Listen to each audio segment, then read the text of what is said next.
Anjali. Welcome to our podcast. Um, it's called the Startups and Evolution, and this is the series, which is the Founder series.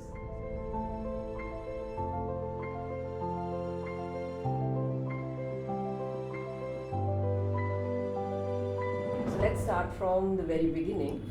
You know, um, can you share with us a little bit about where you grew up, what the growing environment was, and what happened after? So we'll go with the story, and then I'll ask you questions, as we Sure. go along. Sure. Yeah. So thank you so much for having me here. I think it's a real pleasure to be able to share on a platform where there are other entrepreneurs and we'll get to hear many more stories of their failures and successes, and I'm so happy to be able to share mine. I'm from North India, from Punjab, uh, born in Calcutta, but at a very early age of 3, my parents brought me to Auroville. So I grew up in Auroville from the age of 3 to 12. I must say, like, those were the golden years of my life, and it really made me who I am today. Although, when my father, for many years, we were not so happy with my dad because we felt that he had brought us up in a bubble, and we were not fit to maybe adjust ourselves into the real world. But much later, I think when I became a parent myself, I realized the amazing gift that he gave us and the courage that he had at that time to bring us to Auroville. Auroville was, although I was just 3, but it was a sense of freedom, a free spirit space. And I think, also the values that we learned there. There was no schooling, there was no syllabus. It was like we learned while we climbed trees, while we got into climb down canyons, seeing a cow giving birth to a calf, those were our schoolings, those were our learnings actually. Our classrooms were under a tree in groups of 3, 4, 5 students, and it was not like we learning maths or physics or biology. It was starting to learn with the questions we had. It could be from anywhere. It could be from the stars, it could be from whatever we were experiencing in our day-to-day lives. So that was our growing up years. And after the age of 12, I joined the Pondicherry shop in the ashram school, and then I completed my education there. It was a very different experience, from enormous freedom where we had no classrooms. It was here a much more structured experience, a little more disciplined. There we were just growing wild a little bit, but strong, I would say, because we were in touch with nature a lot.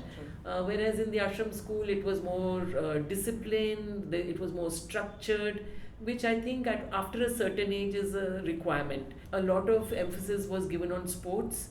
I think also that builds resilience, that brings up a lot of inner strength, to persevere. That's what I realize on in hindsight. Yeah. But those were the growing up years. After I completed my education in the Pondicherry ashram, where I met my husband, actually, his name is Auroville, and although he's Italian, but he was born and brought up in Auroville and then in Pondicherry, because at that time Auroville was just starting. And we met when we were 17, and his aim was to go and do further studies, and my aim was to be with him. So that's how then, after our education, we both left for Italy, because that was where his grandparents and their home was, in Turin. So the shift from Auroville to the ashram school, okay, did it happen naturally to you, or?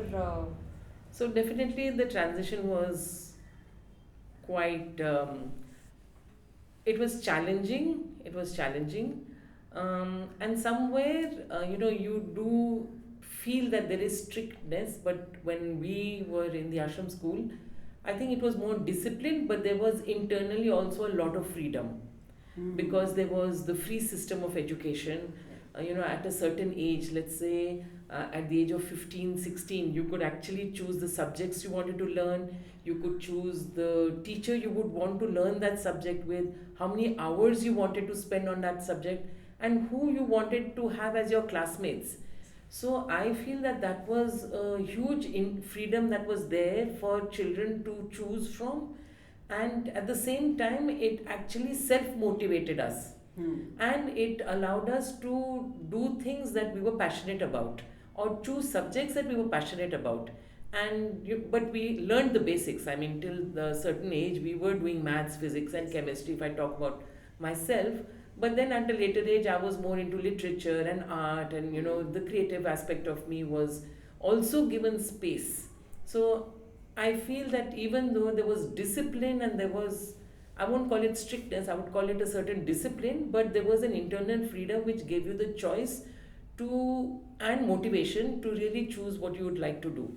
So, but the challenges were, from no classroom to be sitting in a classroom. The challenges were like, we had to wear sports. For sports, we had to wear shorts and a shirt and a kitty cap, and sometimes for march past shoes. In Auroville, we didn't wear shoes. We had chappals just to come to Pondicherry. In Auroville, we wouldn't wear chappals. So I think physically there were changes we need to adapt to. I mentally and psychologically also, it was a big move, a big shift for me personally, and I think a lot of people who were in Auroville and came to Pondy and joined the ashram school along with us, we all faced those issues growing up. But then I think very quickly we adapted to the new situation, because at that time you're still quite supple and you adapt to new situations. Yeah. Yeah, and continue your story and Yeah. talk to us about how moving from India Yeah. to Italy, that Yeah. transition, what you did there. Yeah. So going to Italy was not so much my decision. It was my husband who did, Filio, who wanted to study further. He wanted to pursue his education and do his masters. And so I basically followed, and the idea was that I would work and he would study and I would support him in that phase. Going abroad was never my dream as a girl, as a little child. It was me, I was happy here, wanted to do things here and all. But because of his choice, I followed. Very tough, I would say, because we were in North Italy, which is not the same as in South Italy.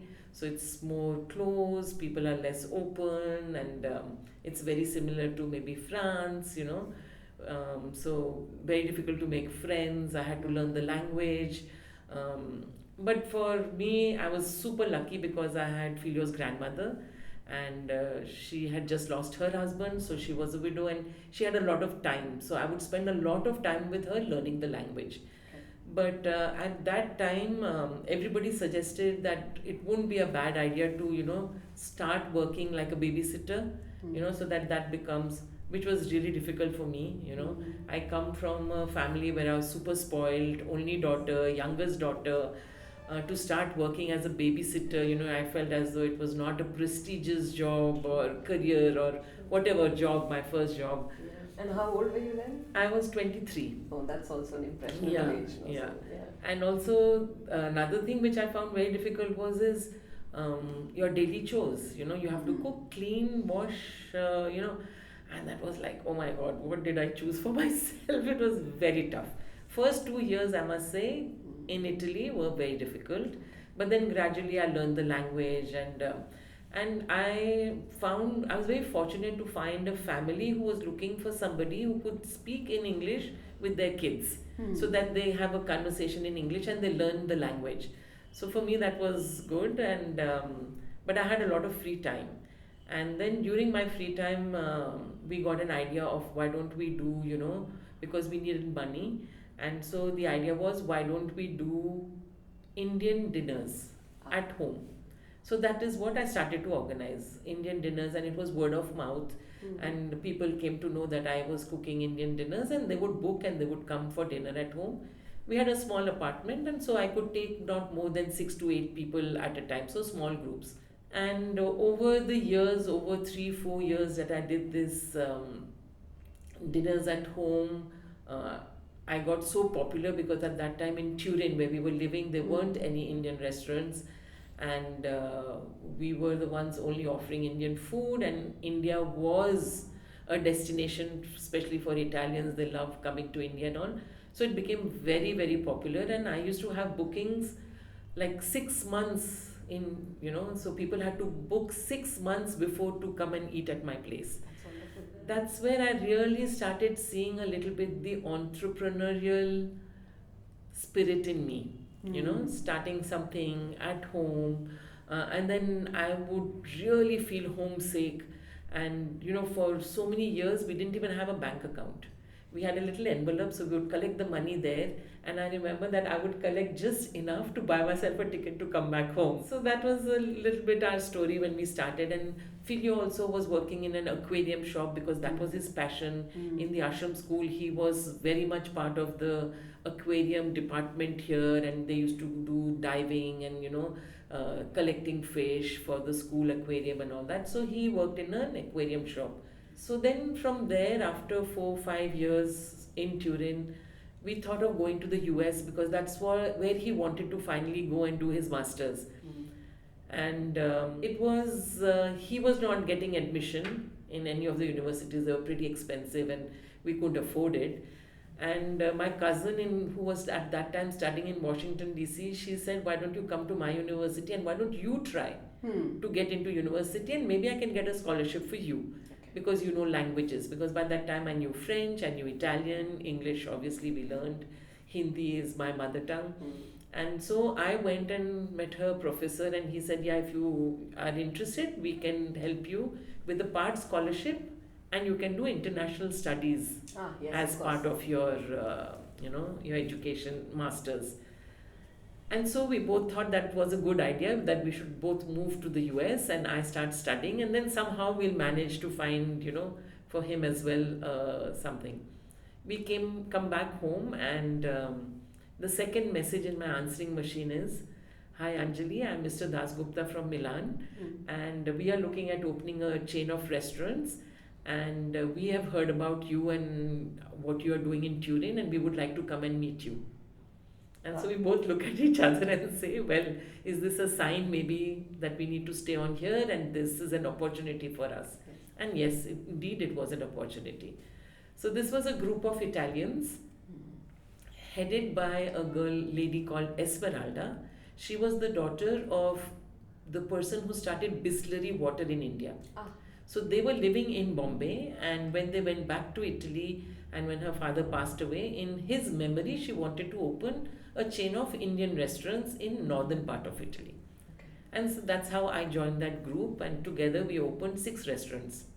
And I, being the only Indian, was taking the lead on where to open, what should be the menu, the interiors, coming to India, to recruit chefs, sous chefs, waiters. So that became a little bit my role, my responsibility, which I was really enjoying. And then we moved on to become the exclusive distributors for the Kingfisher beer in Italy. And it was then when we were looking at opening Indian stores where we could, next to our restaurant, we wanted to open stores where you can find Indian ingredients. And if somebody wants to, buy basmati rice or haldi or things like that, turmeric and all, you would find a store also. And by that time, Filio had found a course in the UK which was not so specific to what he was looking at, which was marine biology, but this was a vaster, like a larger course which was on coastal zone management, and it was more aligned to what really he wanted to do eventually coming back to India. So he was studying in the UK, and then I started opening these restaurants with this group of Italians, which was, I think, it was a very defining moment for me as an entrepreneur. And that's when I realized, like, the excitement I get. And for me, I've always felt the bigger and the larger the project, the more I'm in it. If it's something very small, I get inspired, but it's not my nature. My nature is something that is, okay, so it's 6 restaurants, it's Kingfisher beer, we are the exclusive distributors for that. So that was what was driving me and was my source of excitement also.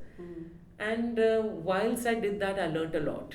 I did a course on a restaurant. I got a certificate, how to run restaurants, how to do interiors. So everything was done by me because I was the one who had the You were the hands-on the operations hands-on also. operations person. Mm. And I think that's what I really enjoyed, because it was from the accounts to management to, the people, welcoming the people.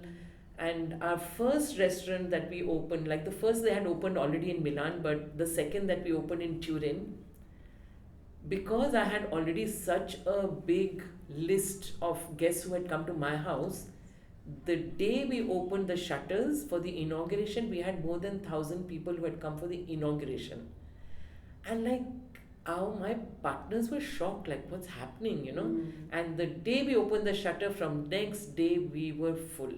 We had a seating capacity of 90, and we were turning around an average of 120 per day, only in the evening. Wonderful. So that was a real experience, solid experience for me. Mm. And then comes back my husband from his studies in the UK and says, okay, it's time to go back home.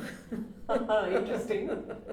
And I said, home? Like, this is home for me. Where do you want to go? Yeah. So he said, yeah, I need to go back. I want to go back to India. Mm. And for me, that was a no-no. And there were several reasons. One is I had discovered myself Mm. as an individual in Italy. I had discovered myself, I had discovered my capabilities, I had discovered the woman in me Mm. who could make decisions, who made choices. And for me, then to just follow my husband back to India because he decided to do so was a big challenge. Yes. Like, I didn't want to do that. Okay.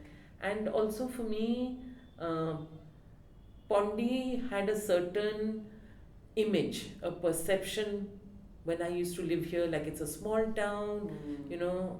Here I had expanded into something much bigger, greater. I didn't want to come back to a small town where, I'm talking with the mamas to say, okay, what did you make for lunch, when you go to pick up your child, and I made this. For me, small talk was the fear I had. And so I decided that I'm not coming back, and Filio said, okay, I'm going back, and let's give it a try. And if after 1 year we feel that, it's not working out and you want to continue staying there and I want to be in India, then let's call it quits. But that is, after so many years, we were together since the age of 17. Mm. So this I'm talking about when I was already 29. The moment he left, there was a deep unhappiness within me. Mm. My purpose was not to have a career. My purpose was not to prove that I'm an entrepreneur. My purpose to come to Italy was not to rediscover myself. These things happened because I was there. My purpose was him, Yeah. and I wanted to be with him. So it took me about 7-8 months. But when I planned to come back, it was my own decision. And also I realized that the changes that have happened within me are going to be there in any environment. It's not that this is somebody who's there only in Italy and then when she comes to India she'll be different. No, she has changed within. The shift has happened. Patterns have changed. So when she comes back, she'll be that person only. And she'll bring with her that person. So that gave me a lot of confidence to come back. This is a very beautiful thing that you're saying. Yeah. Because generally, in the kind of environment we live in, we're always looking at these factors. Oh, you know what, if I let go of this, my career may go down. What is the opportunity cost there? Do you think this goes back to, the values you held, the principles, that made you define you? Let me just say that, when I met Filio, Hmm. I think it was very, very clear for me at that time that this is the person I want to be with. Despite a huge resistance from my family, because he was a foreigner, my family was not for it, So 4 or 5 years of huge resistance, and I had to stand for what I believed in and what I wanted. So which was not easy. Although, I do realize sometimes, like, if I see my parents, they left the traditional, conventional world. They came and they brought their children to Auroville, where there is a certain spirit, there is a certain value which is very different to, let's say, a traditional Indian home value. But when it came to their daughter, somewhere those traditional Old old conditioning conditioning kicks in. And so I really, for me, the person with whom I wanted to grow and who would be able to bring the best of me was was Filio, and my current partner as well. So I think that was very strong in me. And also I must say, entrepreneurs don't hesitate to close and move and do things. And I think that's also got to do with my schooling. Mm. So many people finish their school in the Pondicherry ashram school and then they specialize in something. I didn't specialize in anything. Mm. I finished from here and I started working, and I did different work, like from babysitting and then cooking at home, and then the opportunity came to open restaurants. So I was fluid. Mm. And what I noticed over the years, because the next part of my journey, I realized that for me, what I really enjoy doing is working. It's work. It's not what work I do, but it's work. And so that was also a little bit the spirit. Okay, this is opportunities there. This was an amazing experience. I've grown so much. Okay, now let's see what next. What is there in store for me? And so then in 1999 we came back. I came back to Pondicherry. Filio was already Filio was already here, and in 2000 we had our child. For Filio, this was also another thing that was very, very clear: is if we want a child, it has to be conceived in Pondy, born in Pondy, and go to the ashram school where we have had our education. Because maybe you don't become the best of math student or physics or chemistry or literature, but what you get is a base foundation of being a good human being. And that is a foundation that you will carry with you anywhere in the world, your entire life, and you can build on that, which is a strong foundation. So that was very clear And for I think me. absolutely the most important thing that we all need. Absolutely, yes, yes. And so then we came back, and in 2000 Satya was born, and when I came back, I was very keen to do social work. Like I wanted to do social work. I said, okay, I don't need to earn a living. I have enough savings and all. Let me look around and see, where I can get an opportunity to do social work. And that's when I found in Auroville somebody working on waste management. And I thought, okay, that's exciting, how to manage waste and this, that, and all. But 6 months down the line, I was dissatisfied because I was just there sitting, writing reports, looking at funding. And, for me, being with people, being hands on, work was very important. I'm not so much a desk person. Today, you get a fund from this person, you start a project, you give hope to people. Tomorrow, that fund is over. Then you're looking for another fund, you don't get. So, you're actually creating an unsustainable process, and you're giving hope to people, but you have no confidence and security that you will be able to sustain that project unless you have funding all the time. So I thought, this is not my way. If I want to do something for the people and the planet, which is what really was aspiring me, then let me do a business which is based on some principles that I stand for. But before that, when this whole NGO thing was not working out, I told a friend of mine in Italy, he's a designer. I said, I'm sorry, I don't think I'm meant for India, I'm coming back. Okay. And he said, I'm sorry, your doors are closed here, you're young, you're energetic, you have to do something there. And because he came from the fashion background, he said, why don't you look around and tell me what is there about textile in and around Pondicherry. Do a research and get back to me. So I started doing my research, and Pondy, around Pondicherry, there used to be the plantation of the color indigo. Yes. So I wrote down indigo. Then there was a whole village here. There were weavers. There was a weaving village here. So I wrote down weavers. And I sent him. I said, give me a month, and I sent him the whole details. And he said, okay, start. So I said, okay, what? So he said, you get your looms, get 8 looms, set up a vegetable dyeing unit, take a tailor, a pattern master, and a lady who can help. I said, I have no idea. He said, I'll guide you. You start. So he used to give us all the patterns. and he used to buy 100% whatever we used to produce. Okay. But in so doing, I did this from 2002 to 2004. It was a learning process of what it means, what are the issues and challenges in dyeing, what is the yarn, how to understand counts, what are the issues that challenges you face while dyeing. You know, if the blue you want an indigo which is darker, it has to be in the shade. If it goes in the sun, it lightens. What is color fastness, you know, and then how does the yarn react? Does it weaken? How do you strengthen the yarn after the dyeing? Then weaving, you know, how do you not have knots in the middle to make it not beautiful fabric? How do you, you know? So these were like learning for me. It was like an intensive course because he would visit India every month because he had other businesses, and he would come here one weekend. Okay.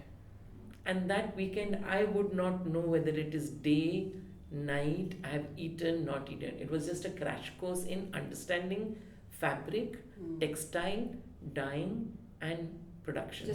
So this, when you started this, you were your investor. Did you put in your money? Whatever you had saved in Italy came to. So it's again, okay, then I can go a little back. So Satya was just born. My son Satya was just born. He was maybe not even 6 months old. And my father brings a German lady to my home and says that she wanted a ride. So I have from Auroville to Pondy. So I brought her, and in the car she was discussing with me about an insole that she was getting manufactured in Vietnam, and she was looking at an opportunity to do it in India. And it's an insole which is made with satin fabric with cinnamon powder in it, which has medicinal values for winter. You know, it helps for the blood circulation, antibacteria. So there were many medical advantages of that insole. So then she came to me, and then from there actually I started. So I would subcontract the work because Satya was still a baby, so I would subcontract her work somebody, and there was somebody else who would export it.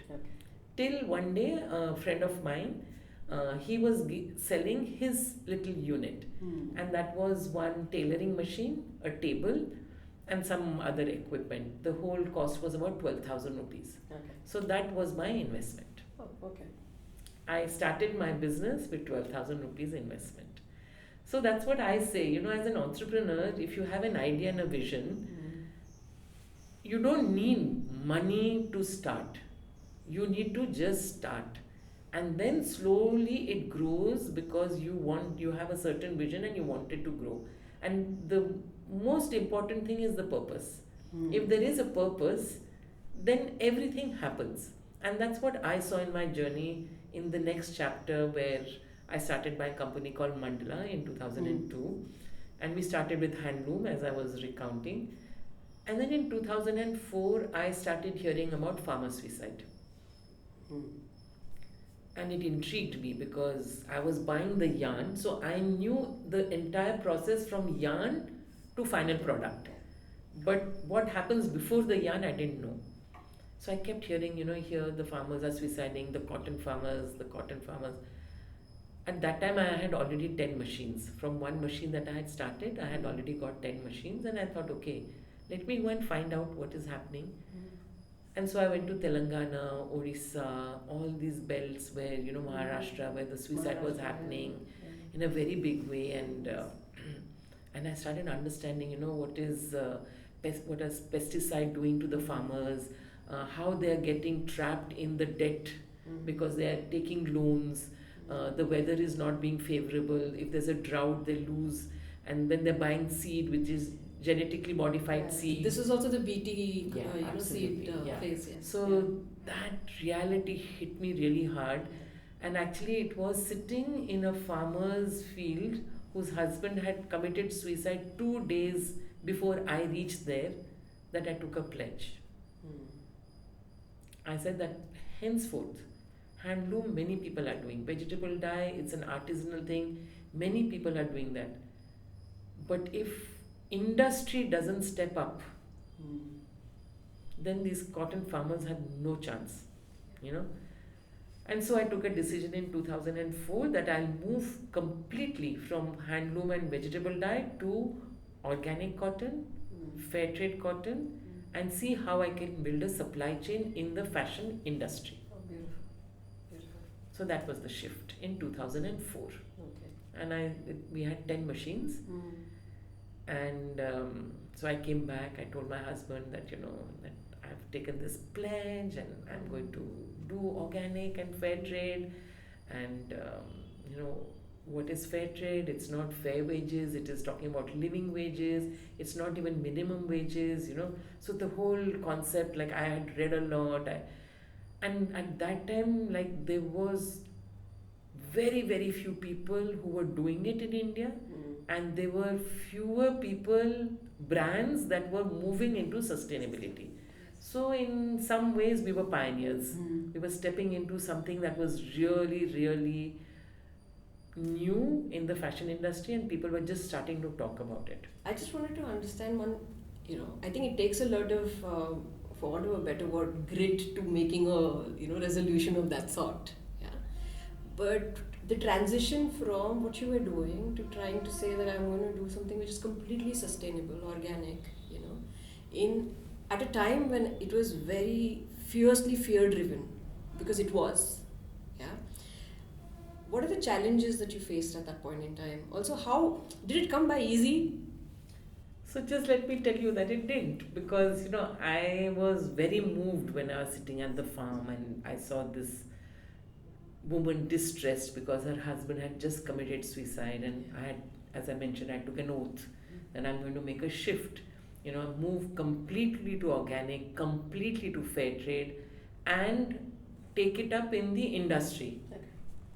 So oath was taken. I came back. I mentioned that to my husband, and he felt super proud. He said, "Acha, this one is also now becoming an environmentalist also, and trying to bring business with planet and people together. That's really incredible, and there's a purpose behind it." So he was very encouraging. He said, "It's a super idea, you should do it," and all that.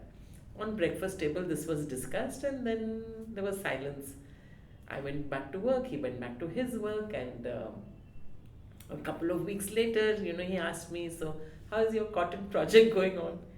And I said, the mills I've talked to, they want 5,000 meters, and that's the minimum quantity that they will do. And I don't have any customer who wants organic yet. So I'm just waiting for when I'll get the customer, then, I'll go and buy the meterage. And he said, "But that's not what the oath said. The oath said that you are making a commitment to organic and fair trade cotton in the industry. Yes. So you didn't say, I'll wait till I get a customer." So he says, "This is absolutely not okay. You need to walk the talk. I mean, you have to take that commitment." Yeah. So as you were doing all the research, you continued with the handloom. No, I completely, no. Obviously, I weaned it out very slowly and all that. Okay. And but then I realized that it's true that I have to take the step. Yeah. And then I committed my first 5,000 meters, and the funniest thing was, I went into a factory in Tirupur where I wanted to get the whole thing, in Sivakasi actually, where I needed the woven fabric because I was moving into woven. Okay. There was a little bit of organic in knits, that t-shirt material, but in the woven there was nobody. It's a much more tougher production line, setting up machines, and more manpower intensive. Yes, okay. So then I go to Shivakasi and I walk in, and there's a gentleman sitting there, an elderly gentleman whose factory it was, and I had talked to him over the phone, and he said, "Please do come and it'll be really nice and we can see what we can do and all." And he just looks through me, over my shoulder to see where is the husband or who's following me, Yeah. And I said, "I'm sorry, it's me. If you want to deal." And so I realized that the entire manufacturing sector was so male driven that there were not many females who were getting into manufacturing. It was more, they were designers or they were models or they were so that was the environment at that time when I started. So that was very challenging. That the whole belt of Tirupur, Salem, Erode, Coimbatore, Shivakasi, where the fabric manufacturing was happening, was a very male-driven situation. And you will be astonished that there is even bonded labor there. You know, they keep you in the factory, you work, your mother dies, the daughter takes this place. So that was very, very strong at that time. So for me, that was all shocking because I was moving into something very new. Yeah. So this is how my journey started, and then organic and fair trade we became a certified company. By that time, I already had 25 machines, and the business was growing and not easy, but not many brands. There were very small brands. We were getting small quantities, which for us in our initial years worked really well because we were growing together. The brand was growing, we were growing. The brand was growing, but there was initially a large investment from our side for buying the yarn because they were not being able to take the full quantity of fabric that we were ordering. So there was a cash flow management that used to happen, but we were from day one cash flow positive. We had not gone to any bank, nothing. We worked with our customers with a 50% advance. The balance was given to us before the shipment would go. And our prices were very decent. We realized that the bigger the brands that we were working with, the more they started squeezing us. Okay. You know? Yeah, just before you go to that, I want to find, you did make a shift, Yeah. okay? But the question is whether enough number of growers were still growing, non-GM intervened. Yeah. So there were pockets, there were NGOs who were working with pockets of growers, but we introduced something a little different, which was another step deeper into sustainability with the farmers. And thanks for bringing up this question because that reminds me it's an important factor in our supply chain management. You know, even if those who were doing organic cotton, they were doing monocrop in organic cotton. Yeah. Whereas we were very clear that we needed to secure food for our farmers. Yes. So we were pushing every farmer who wanted to work with us to do 40% food and only 60% cotton. There was a huge resistance because the farmer felt that he would get less yield and therefore less money. But over time, what realized after at least 1.5 years, so we had to really be with him, handhold him, and ensure that our people that were there with him during the multi-cropping. So there were pulses, vegetables, spices, they would multi-crop. And slowly they noticed that their soil was rich. It was not getting depleted. Because cotton, whether it's organic or non-organic, depletes the soil because of the water consumption that it takes. Yeah. So for us, that was very important that there was multi-cropping, and that was a whole process of education. And we also, another thing that we did with them is we used to take our customers. Initially, there were smaller customers. Then when we grew, we took our larger customers. But every year, we would take our customers and sit with the cotton farmers and identify the rate of the cotton. Okay, and this was based initially on minimum wages, but we were pushing the bar to do living wages. Yes. So after 5 years of working together, we were moving into living wages, no more minimum wages. It's a collective, it's a community decision, it's a collective decision from the cotton grower to the brand. Yes. That was our effort.